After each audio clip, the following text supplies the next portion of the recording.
We'll do a quick walk around and then we'll get into the video. But I like the side profile. I like this high gloss plastic. It seems, you know, maybe it's still plastic, but it has a very nice fit and finish to it. It's not a cheap feeling plastic. I knew with Skidoo, fit and finish would be good. I mean, you look at that, where that belly pan meets the skid plate, there's hardly a seam to be found. It just fits perfect. The body panels work really nice. It opens up. You got your water, your muffler on this side, your chain case there, and lots of cattail dust. The nice clips. So the body panel is there. The link system, simply unlock, lift up, lock, and it's there. On this side, it opens up.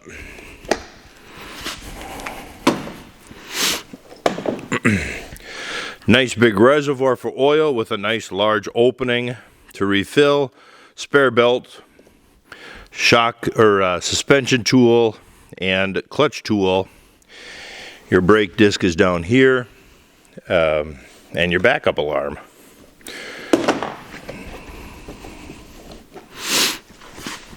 Gotta line that up. Again, once it's clipped, it's in there. I mean, there's movement to the plastic, but it doesn't rattle, it doesn't squeak. I like it. All right, guys. Hey, thanks for joining me today.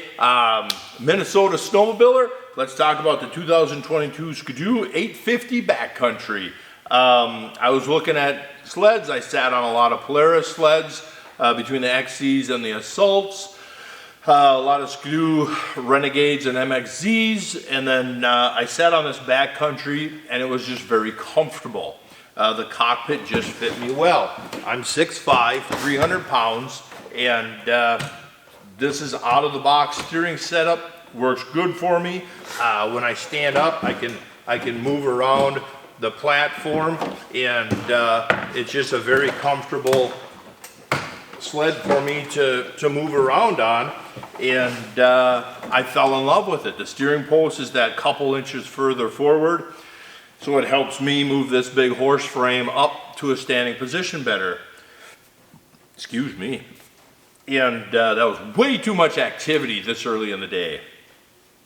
So what I needed out of a sled, I wanted something that was comfortable on groomed trails, gave me storage capacity, good mileage, reliable, and had some off-trail capability. How I like to ride, I'm not a hardcore aggressive trail rider. I just want to get up in the morning, jump on the sled, ride for the day, don't care where you go, just ride. You figure out how to get home in the evening. But for the most part, just start riding. And I got a lot of fuel range. Now that Broken is done, my fuel has been 16 to 18. 18 when I ride by myself, 16 when I ride with friends. So I got plenty of range. I don't have to carry oil with me, got plenty of oil capacity. Long gone are them days of stuck in the 1-quart containers down in your footwell to make sure you got plenty of oil with you. No, it just works as it's a base machine. So I got the simple dash and the simple suspension package. So the front is just a thread adjust, the back is a click adjust on the torsion springs, just like an old Polaris Extra 10. Very simple, and I don't really have to adjust it much. I'm not riding that hard on the trail to just be like, oh, I need clicker, you know, I gotta be doing all this. Like, no. Nobody has ever gotten a trophy when they got back to the hotel for riding very hard on the trails. Around here, the woods are very tight. You can't always see the exit of your corner. So I ride slow through the corners, stay in my lane, and everybody gets home safe. Like I said, all I want to do is jump on the trail, and while I'm trail riding, I'm taking in the beauty of my area because I live in East Central Minnesota. I got 9 million trail miles around me, you know, from my place, I can go into Wisconsin, I can go northern Minnesota, out towards central and western Minnesota. Sky's the limit. Just how far do I want to go in a day?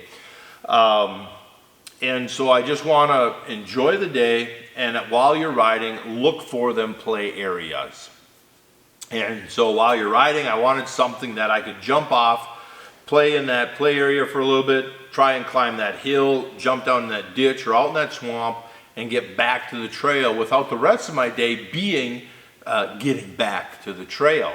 And so the backcountry works very good for that. It's a crossover sled. It's purpose built, so it's not just a trail sled with a longer track, and it's not just a mountain sled with a smaller track. It is a hybrid, and so it's got a 38 to 40 ski stance instead of 42 like a trail sled or 36 like a mountain sled. It's got an uncoupled rear skid like a mountain sled, but it's still got fantastic trail manners. It's a good heavy-duty rear skid with designed for trail riding. And you don't know that you're riding along. You don't know all this is behind you. When you are riding this sled, it feels like a 121 sled. And so it does, I guess if you only wanted to watch the video to this far, this would be a great time to just end it, because I'm just going to say the sled does everything I've asked it to do between groom trail and braking trail or off-trail riding and some high mileage rides and gas runs. It does everything very well. I find no flaws with the machine. I'm also not that fussy of a person. Like I'll find some performance things once in a while on some sleds over the years, but for what I bought the sled for and how it came out of the box, technically I don't have to change nothing for the rest of its life. I got a 5-year unlimited mile warranty on it, and I plan to test that out. I hope I don't need the warranty, but I want to put a bazillion miles on this thing. With my old XLTs, I used to do 3,000 miles a year with that thing back in the 90s when we used to have a lot of snow. And so on the groom trail riding, it does ride a little bit different than your standard trail sleds. It's a little bit taller and it's a little bit narrower.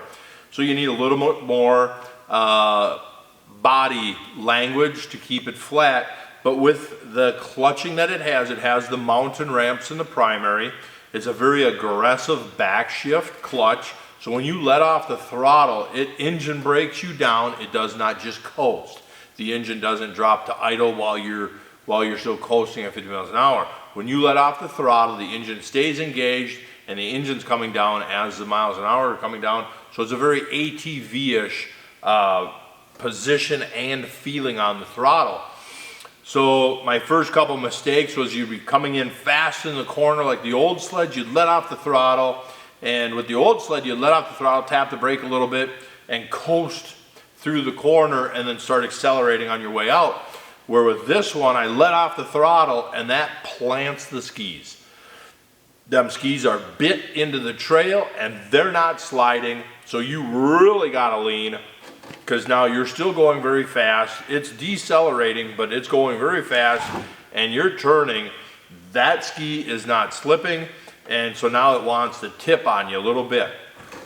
So what I found on the corners was, instead of letting 100% off the throttle, start slowing down with the throttle before the corner, but as you're entering and doing that corner, maintain a little bit of throttle or even start accelerating a little bit earlier than normal, and that will pull a little bit of that weight off the skis onto the rear end and take some of that aggressiveness out. It will kind of flatten the sled. Maybe you can get the skis to push just a little bit, and it goes through the corner much better, and then you're already activated for launch mode coming out of the corners. You're already partially on the throttle. You're already starting to accelerate. So when you come out of the corner, whether it's 20 or 40 miles an hour, however fast you're going as you're coming out of that corner, we have a lot of trails that I am literally coming out of the corners at 15 to 20 miles an hour, and then you just crack, you're accelerating already,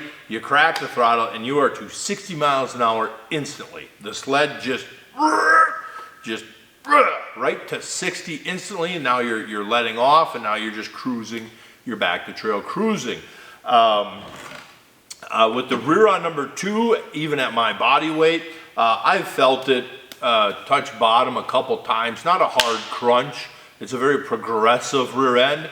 But for the most part, I leave it on 2. Once in a while, I'll click it on 3. On number 3, we got into some of the right conditions, like on your bridge crossings or something like that, where you had just them big moguls where you're in that sidewalk lane.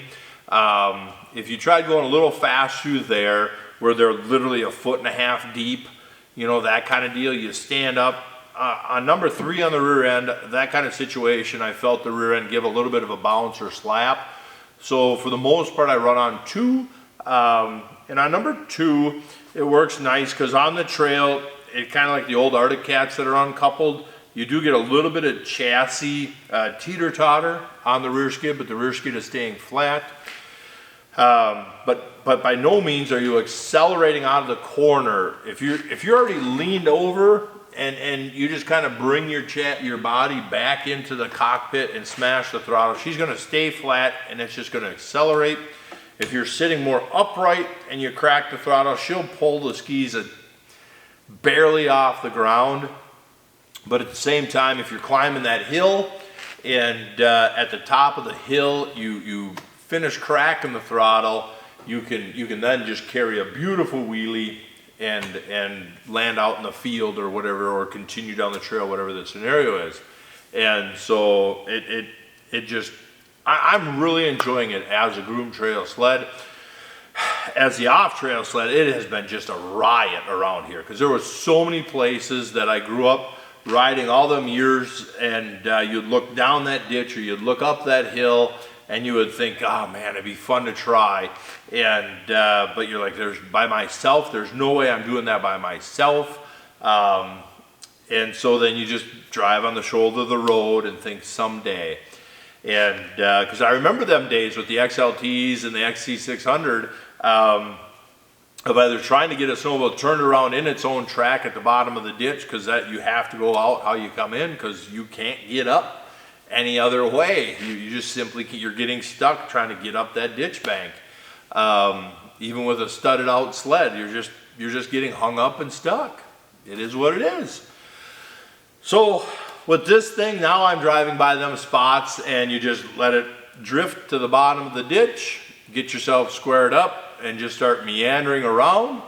And you don't have to go 40 miles an hour to stay on top of the snow. You can just go through the snow's kind of flowing around the body panel and you're just going 10 or 15 miles an hour.